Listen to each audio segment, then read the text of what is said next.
தமிழகம் times நேயர்களுக்கு எனது அன்பான வணக்கங்கள். இந்த காணொலியில் ஊட்டியை குறித்து ஒரு சிறிய பதிவு.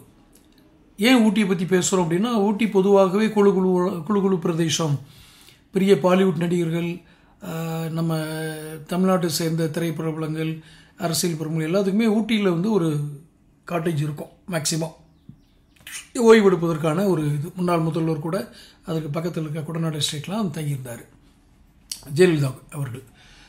இப்படி ஊட்டி சில இதுகளை கேலியை கூட சொல்லுவாங்க, ஊட்டி கான்வென்ட்டில் படிக்கிறாங்க அப்படின்னு. என்ன காரணம்? கல்வி கற்பதற்கு ஒரு இதமான இதமான சூழல் இருக்கணும். வெப்பம் இல்லை, இதமான சூழல் இருக்கணும். ஒரு குளிர்ந்த, ரொம்ப கடும் குளிர் இருக்கக்கூடாது, வெப்பம் இருக்கக்கூடாது, அப்படி ஒரு சூழல் நிலவணும். இதுக்கு நாம் தேர்ந்தெடுக்கிற இடம் ஊட்டி தான் எப்போதுமே. இது நாம் மட்டும் இல்லை, ஆங்கிலேயர் காலத்திலேயே இராணுவ பயிற்சி பள்ளி குன்னூரில் இருக்குது. ரெஜிமெண்ட், இந்திய இராணுவத்திற்கான இராணுவ வீரர்கள் அதிகாரிகளுக்கான பயிற்சி மையம் குன்னூர்லாம் இருக்குது. காரணம், அந்த சீதோஷ்ண நிலைக்கு தான் அந்த பயிற்சி சரியாக 100% ஒரு வீரர்களுக்கு வழங்குவதற்கு எதுவாக இருக்கும். இது கால சூழல் ஒரு காரணம். இப்போ இந்த ஊட்டியை பற்றி என்ன விஷயம் அப்படின்னா, ஊட்டியில் நிலவர வெப்பம் கடந்த கிட்டத்தட்ட ஒரு 30-40 வருஷத்துக்கு இல்லாத அளவுக்கு ஒரு வெப்பநிலையை ஊட்டி எட்டியிருக்கு.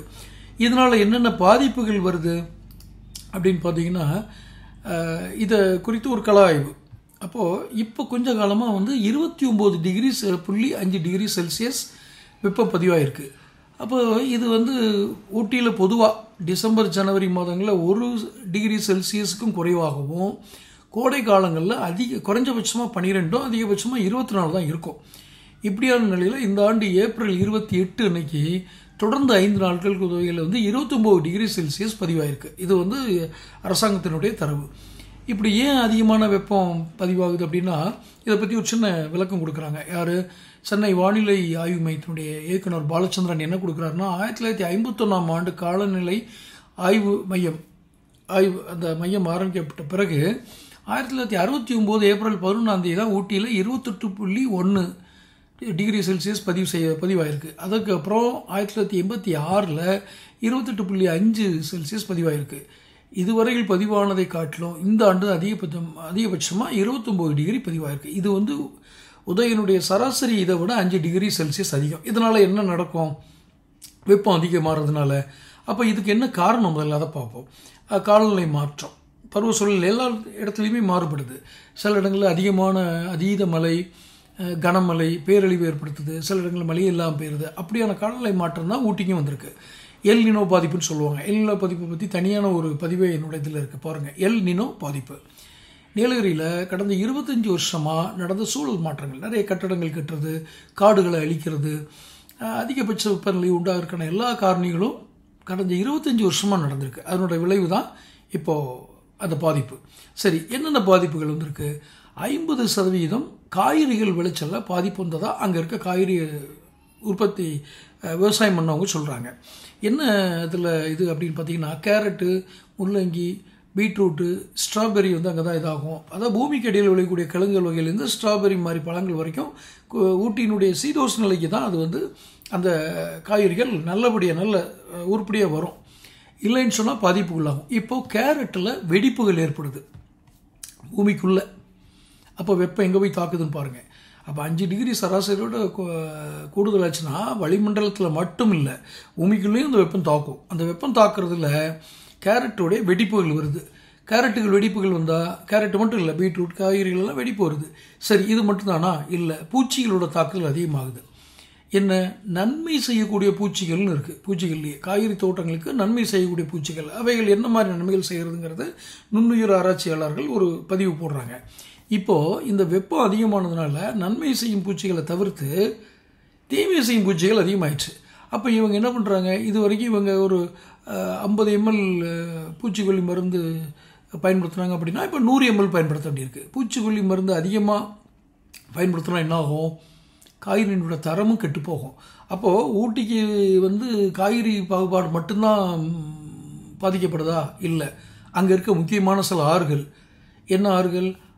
அதாவது அவலாஞ்சி, எமரால்டு, பைக்கரா, இந்த அணைகள் ரொம்ப வெகுவாக நீர்மட்டம் குறைஞ்சிருக்கு. இந்த உதகையிலேருந்து அவலாஞ்சி, எமரால்டு, பைக்கரா, முக்கூர்த்தி, மொத்தம் 6 அணைகள் 90% வறண்டு போனதாக அங்கே இருக்க அரசாங்க குறிப்புகள் சொல்லுது. அப்போது இதனுடைய வழித்தடமான காடுகளும் வறட்சியின் பிடியில் இருக்குது. இப்போ வறட்சிகள் பிடியில் இருக்கனால என்ன ஆகும்?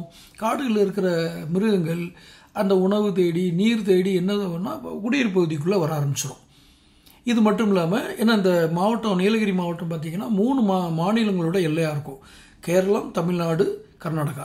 இப்போ இந்த 3 மாநிலத்துக்கும் அது அடுத்த வனப்பகுதியை நோக்கி நகர ஆரம்பிக்குது. இப்போ ஒரு பகுதியிலேருந்து விலங்குகள் அடுத்த வனப்பகுதிக்கு நகர்ந்துச்சுன்னா அந்த பல்லுயிர் பெருக்கம் அப்படின்னு சொல்கிறாங்க இல்லையா, அதில் நீலகிரி மலை வந்து ரொம்ப முக்கியமானது. இந்த பல்லுயிர் பெருக்கம், இந்த பயாலஜிக்கல் செயின் வந்து பாதிக்கப்படுது. இப்போ இப்படி பாதிக்கப்பட்டுச்சுன்னா அடுத்து என்னாகும்? அந்த அணைக்கட்டுலேருந்து நீர் பெறக்கூடிய மாவட்டங்கள், இது ஈரோடு சுற்றி இருக்கிற மாவட்டங்கள்லாம் நீர் பற்றாக்குறை. அப்போ இது நீர் பற்றாக்குறை வந்ததுன்னா இது ஊட்டியை மட்டும் பாதிக்கிற விஷயம் அல்ல, சுற்றி இருக்கிற அதாவது ஊட்டியினுடைய மலைப்பகுதியான அது சுற்றி இருக்கிற மாவட்டங்களும் சேர்ந்து பாதிப்புள்ளாகுது. ஸோ 50 ஆண்டுகளாக இந்த வெப்பநிலை அதிகரித்து வருவதாக அங்கே இருக்கிற சில சூழலியல் ஆய்வாளர்கள் சொல்கிறாங்க. அவங்க சில தரவுகளை தொடர்ந்து பார்க்குறாங்க. இந்த ஆண்டு 29 டிகிரி செல்சியஸ் வந்து கோத்தகிரி, குன்னூர், கூடலூர் அதை விட அதிகமாகவும் பதிவாயிருக்கு. எங்கே? கோத்தகிரி, குன்னூர், கூடலூரில் 29 விட அதிகமாகும். அப்படின்னா ஊட்டி வந்து வெப்பமான ஊட்டியை மாறினா இது டூரிசம் பேஸ்டு இண்டஸ்ட்ரி, டூரிசத்தை நம்பி இருக்கிற தொழில்.